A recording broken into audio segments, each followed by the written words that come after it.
Welcome to my channel. मैंने पिछले video में 3 डायमेंशनल का सरफेस एरिया एंड वॉल्यूम का डिस्कस किया। इस वीडियो में हम 2 डायमेंशनल स्क्वायर, रेक्टेंगल और ट्रेपेजियम, रोम्बस के सरफेस एरिया एंड पेरीमीटर के ऊपर डिस्कस करेंगे। सबसे पहले हम जानते हैं पेरीमीटर होता क्या है। पेरीमीटर क्या होता है? The length by which any region surrounded और बाउंडेड, ऐसी लंबाई जिसके द्वारा कोई रीजन, ये जो लेंथ है, यही लेंथ क्या है जो इस रीजन को घेरे हुआ है, यही लेंथ का जो मेजरमेंट है, इसी को हम बोलेंगे पेरीमीटर। आया समझ में? तो डिफिनीशन जिन्हें लिखना है पेरीमीटर का लिखेंगे पेरीमीटर।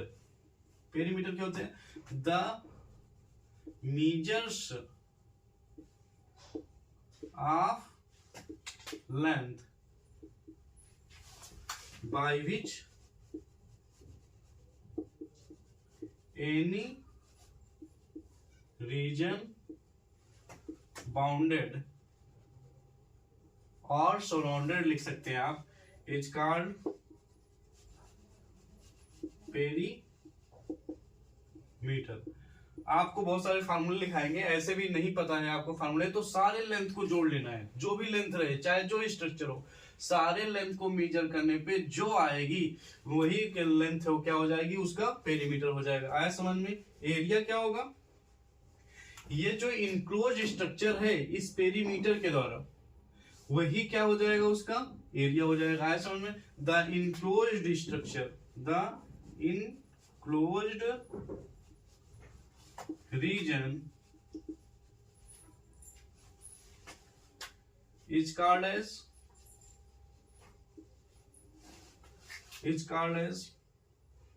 area। क्या कहा जाएगा? एरिया। जो बंद हुआ स्ट्रक्चर है, ये पूरा का पूरा क्या कहा जाएगा? हमारा एरिया। आया समझ बेटे? चलिए हम इसके बाद में डिस्कस करेंगे विभिन्न स्ट्रक्चर के पेरीमीटर और एरिया के बारे में। इसको स्किप करके आप सभी लिख लेंगे ना, वीडियो को पॉज करेंगे, उसके बाद लिख लेंगे। हम चल रहे हैं अब किसके ऊपर लिखने? फार्मूला। जैसे कि रेक्टेंगल शेप का हम पेरीमीटर और एरिया समझेंगे। रेक्टेंगल, ये क्या है बेटा? आपका रेक्टेंगल की प्रॉपर्टीज आप सभी जानते होंगे। नहीं जानते हैं तो all angles of rectangles are at 90 degree. सारे क्या होंगे? 90 डिग्री होंगे। डायगोनल्स क्या होते हैं बेटा? बराबर होते हैं। आज समझ में? Opposite sides are equal. जितना ये होगा उतना ये होगा। ये क्या? जितना ये होगा उतना ये होगा। आया समझ में? मान लेते हैं ये लेंथ का है, ये बी। अगर ये बी है तो ये भी ये है तो ये भी है। आया समझ में? चलो, ये डायगोनल है, इसे कहते हैं डी। अगर ये डी है तो ये भी डी ही होगा, क्योंकि डायगोनल सेम लेंथ के होते हैं। आया समझ बेटा? चलो, रेक्टेंगल का हम पेरीमीटर में क्या बोला बेटे? जो भी लेंथ हो उसे ऐड कर लेंगे। कितना लेंथ है? एल है, फिर बी है, फिर कितना लेंथ लगेगा? एल लगेगा, फिर कितना लगेगा? बी लगेगा। क्या करते हैं? एल जुड़ जाएगा, कितना एल? 2l। बी जुड़ जाएगा, कितना बी? 2b। 2 दोनों में कॉमन है, बाहर कर लेंगे, एल प्लस बी। आ जाएगा कि नहीं आ जाएगा? आया समझ में? एरिया क्या होता है बेटा? जनरली 2 डायमेंशनल में बेटा साइड इंटू साइड होता है। चलो, साइड इंटू साइड। साइड क्या बेटा? इसका एक लेंथ है, दूसरा ब्रेड्थ। तो एल इंटू बी, तो एरिया क्या हो जाएगा? Length into breadth. आया समझ में बेटे? ठीक, ये हमारा रेक्टेंगल का केस हो गया। अब चलते हैं स्क्वायर के पास में। ठीक है, आप सभी इसको पास करके जूम करके, नहीं दिख रहा है तो जूम कर लेंगे और इसे नोट कर लेंगे। ठीक बेटे? चलिए हम चलते हैं नेक्स्ट स्ट्रक्चर के पास में। नेक्स्ट स्ट्रक्चर क्या है हमारा? स्क्वायर। क्या है बेटा? स्क्वायर की खास बात क्या है? All sides are equal. क्या बेटा? ऑल साइड्स इसके इक्वल। अगर ये है ए है तो ये भी ये होगा, ये भी ये होगा, ये भी है। इसके डायगोनल्स भी बराबर होते हैं। डायगोनल एक दूसरे को बाइसेक्ट भी करते हैं, रेक्टेंगल के भी बाइसेक्ट करते थे। और क्या बेटा? इसके डायगोनल 90 डिग्री पे बाइसेक्ट करेंगे। आया समझ में? All angles are at 90 degree. सारे एंगल कहाँ कितने होंगे? 90 डिग्री के होंगे। आ जाओ बेटा, तो perimeter of square, perimeter of square क्या होगा बेटा, पेरीमीटर ऑफ स्क्वायर कितने हैं, एक ये सब जुड़ जाएंगे, कितने हो जाएंगे बेटा, 4a, कितने, तो पेरीमीटर ऑफ स्क्वायर क्या हो जाएगा, 4a। Area of square, area of square क्या होगा बेटा, side into side, side into side करना है, तो इसमें साइड क्या है, ये भी है, दूसरा साइड भी ए ही है, तो पावर्स क्या सेम वेरिएबल हो तो पावर्स क्या हो जाएंगी, जुड़ जाएंगी। जब किसी भी वेरिएबल का कुछ भी पावर ऐसे लिखा हो सिंगल, तो उसकी पावर क्या होगी, हमेशा 1 होगी, तो 1 + 1 क्या हो जाएगा, 2। तो area of square, area of square क्या हो जाएगा बेटा, ए स्क्वायर। आया समझ में, ठीक है, इसको रोक कर आप सभी नोट डाउन कर लेंगे, ठीक है। आप सभी तब तक area of right angle triangle हमें बताएंगे, ठीक है, कमेंट बॉक्स में। और वीडियो अच्छी लगी तो लाइक करेंगे और शेयर करेंगे। और कौन सा फार्मूला आपको अच्छे से आसानी से याद हो गया उसका भी हमें कमेंट बॉक्स में करेंगे। चलिए हम स्क्वायर लिख दिया, अब इसके बाद में हम रोम्बस, रोम्बस बहुत आसान है। रोम्बस क्या, सेम स्क्वायर की जैसा है लेकिन थोड़ा सा अंतर है, क्या बेटा, इसके अपोजिट साइड्स आर इक्वल होते हैं, अपोजिट क्या, ऑल साइड्स इक्वल होंगे, ठीक है बेटे। अगर ये ए है तो ये भी है, ये भी है, ये भी है, और इसके डायगोनल्स क्या होते हैं, बाइसेक्ट करते हैं, डायगोनल्स बराबर नहीं होते हैं। अगर ये D1 है तो दूसरा डिफरेंट लेंथ का होगा, ये क्या हो जाएगा, D2 हो जाएगा। आया समझ में, diagonals are not equal but diagonals are bisect each other, bisect करते मतलब जितना ये होगा उतना इधर का होगा, जितना लंबाई इसका होगा उतना लंबाई इसका भी होगा। आया समझ में, तो आ जाओ, इसका पेरीमीटर क्या होगा, पेरीमीटर, मीटर ऑफ रोम्बस, बस क्या हो जाएगा, a plus A plus A plus A, सभी को जोड़ेंगे कितना ए हो जाएगा, 4a।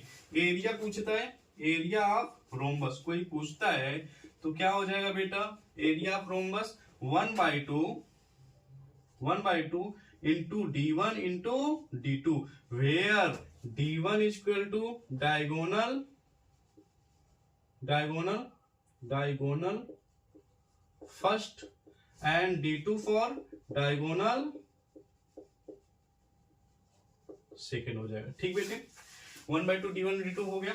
उसके बाद में क्या, आपका क्या हो गया, इसका एरिया भी हो गया और पेरीमीटर भी हो गया। इसको नोट डाउन कर लेंगे सभी। D1 D2 क्या है, इसके क्या है, डायगोनल है। डायगोनल क्या होते हैं, डिफरेंट लेंथ के होते हैं। डायगोनल एक दूसरे को कहाँ इंटरसेक्ट करते हैं, 90 डिग्री पे करते हैं।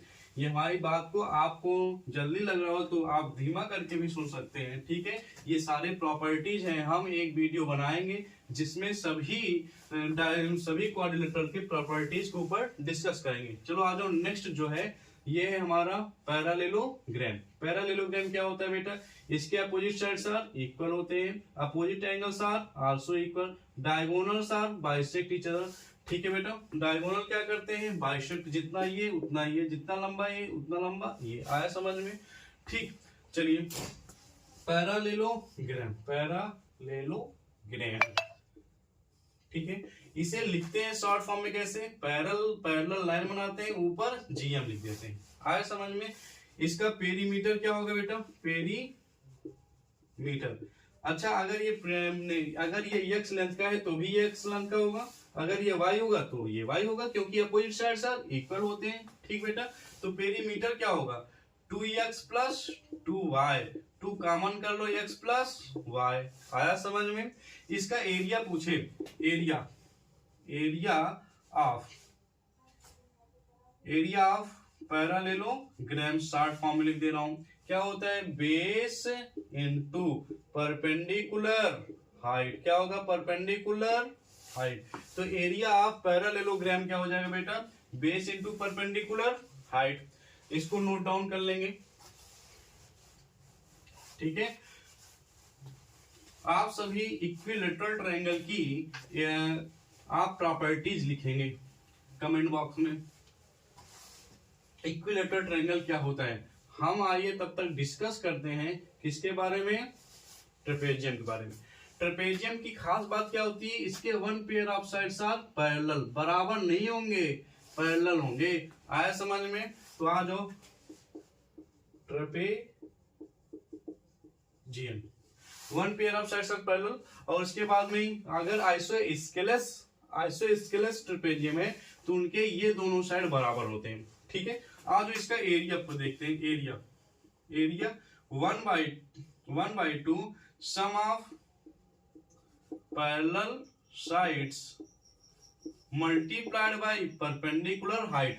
ये क्या है? Perpendicular height h। ये क्या मान लेते हैं? ये b1 और b2 है। आया समझ में?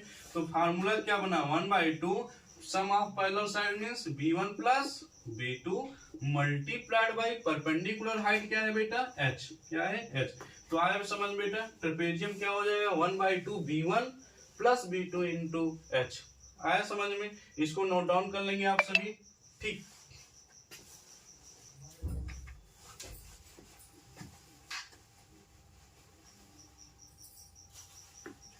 आशा करता हूँ ये समझ में आया होगा। आप सभी इसको नोट डाउन कर लेंगे। नेक्स्ट वीडियो में हम आपके क्वेश्चन भी लगवाएंगे, इस पे आधारित क्वेश्चन भी लगवाएंगे। आप सभी इसका एक चार्ट प्रिपेयर कर लेंगे, हम चार्ट भी बनाएंगे। वो चार्ट से आपको याद करने में आसानी होगी।